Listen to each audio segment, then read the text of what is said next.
Hello, I'm Taylor Willingham with the Willingham Law Firm located here in McKinney, Texas, and this video is on doing your own non-contested divorce. I want to make a disclaimer here at the very beginning. Divorce is a very complex process. It involves a lot of different moving mechanisms. I would suggest that you hire an attorney to make it easy. But I know a lot of you out there don't have the money to do it, so this video is just to give you an overview. We are not going in depth at all into the subject of family law. We are just giving you an overview of Texas law and what are the steps that you need to go to get a divorce or achieve the end result. It's always good just to have an overview, at least in my mind, when I can see the whole forest. Then when I look at the trees in the forest, I can understand why they're there and the layout. And this is kind of what we're setting up. We're setting up the forest of divorce law. Okay, determine if you're ready for a divorce. This is not really a step, but I want to go over this subject very briefly. Marriage versus a relationship. Your marriage is not bad. Most likely it is just fine. It is your relationship that you have a problem with. When you go see a divorce attorney, they are not relationship counselors. They cannot help you determine whether or not you should get a divorce. You need to see a therapist for that. You first should see a therapist. Now, maybe you decided to skip that step because of adultery or abuse or some other reason. So, tip number one, if you're preparing for a divorce, reduce the conflict. The more conflict, the more money you will spend to reduce that conflict and to solve the problem. So, make sure you reduce the conflict that is in your relationship to save you the most amount of money. Okay, so what is a non-contested divorce? Non-contested divorce means you and your spouse are going to agree on the distribution of your property. Usually people who do non-contested divorces without attorneys do not have children and usually do not own very much property together. So it's pretty simple. Most people who own property and have children together have to hire attorneys to weed through the problems. Okay, so let's go to step number one.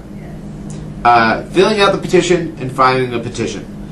The online world has many petition forms that you can pay to fill out. Go online, type into Google, petition form, and insert your state. That it should pull up a form. Now I'm doing this for Texas, so type in divorce petition, Texas, and you'll get a lot of internet sites they'll be happy to help you fill it out. I'm not going to go through what it is. That would take too much time. So go on there, study it, read, but you need to fill out the petition. What does the petition do? It tells the court that you want to get a divorce. The court needs to know. They can't read your mind, and so you're going to have to tell them, and this is how you tell them. You tell them through a petition. The next document that you're going to need, if you're doing a non-contested divorce, you're going to want to have a waiver. And one of you, either you or your spouse, is going to sign a waiver and waive their rights to service and waive their rights to show up at court. Because if you're doing a non-contested divorce, you're planning this one of you to go down there and prove up the divorce decree, which we're going to talk about later. So you're going to want to sign a waiver. Now, signing a waiver is very scary because you're not going to be there to be able to stand up and contest the things that your spouse might bring up in court. So make sure you contact an attorney, whether or not this is the right thing to do. If you're pretty confident, you and your spouse just don't get along, but in all reality, they're trustworthy and they're good people, and you're not really dividing very much assets, so you trust them, okay, then you can sign the waiver.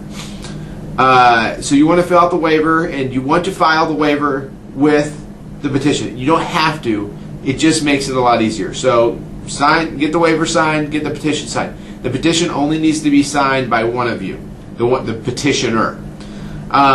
Next is the divorce decree. This is where all the conflict is going to come out, if there's going to be any. The divorce decree is the contract between you and your spouse on how you're going to divide up your property. Because you got to view that marriage is a contract of kinship. You're breaking that contract now, and so you're taking your property and you're going to divide it up. This is also where we're going to put the document that's going to tell how and who and where your children are going to be. So that document will govern basically your relationship with your children too. So this is a very important document. It's very complex. So ideally, you will have an attorney to help you out and go through the law and what your rights are and what you don't have rights to and what you do. But once again, we're doing a non-contested divorce, so you're not hiring an attorney. So you're going to have to figure out all your rights by yourself. You're going to have to get and read and read and read. There's a lot of books out there you can read. Once again, you can find a divorce decree online that will help you fill it out. This is the scary part about me advising you to do this, because usually when non-contested divorces happen, one spouse is more aggressive than the other spouse and usually gets most of the stuff. You got to understand, when you sign a divorce decree and it's put in, unless there is some undue influence, there's some fraud involved, that's a contract. Your property is going to be distributed how that says. And so if you sign away your rights to Social Security, if you sign away your rights to certain property, it's really going to affect you. Now, granted, the rights to your children can be changed. For example, child support and different things like that can change over time. But with your property, with the cars, if you give him all the cars, if you give him the house, if you give her all the jewelry she wants and all the clothing she wants, well, you've written away all your rights to that property. So be very careful about writing the divorce decree. Make sure you understand what you're giving away. Make sure you understand the Social Security laws. You need to know whether or not you have a right to your spouse's Social Security. This will affect you greatly down the road. This is call an attorney. Ask for advice if you need advice. Maybe you can't afford to hire them full time, but maybe you could afford to pay them $200 to sit down and teach you about community and separate property laws. And so that might be a well spent $200. Last thing is you have to go down to the court and prove up the divorce decree.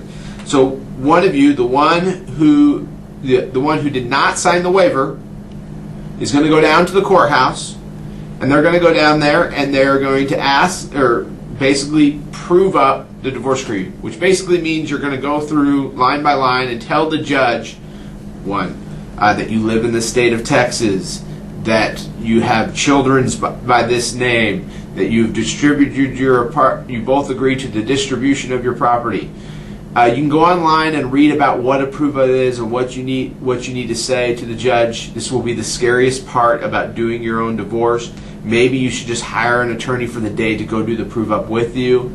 You have that option if you can't afford one, but could afford maybe $400 for an attorney to go down there and do a prove up with you, just to kind of hold your hand through the process. You might want to do that.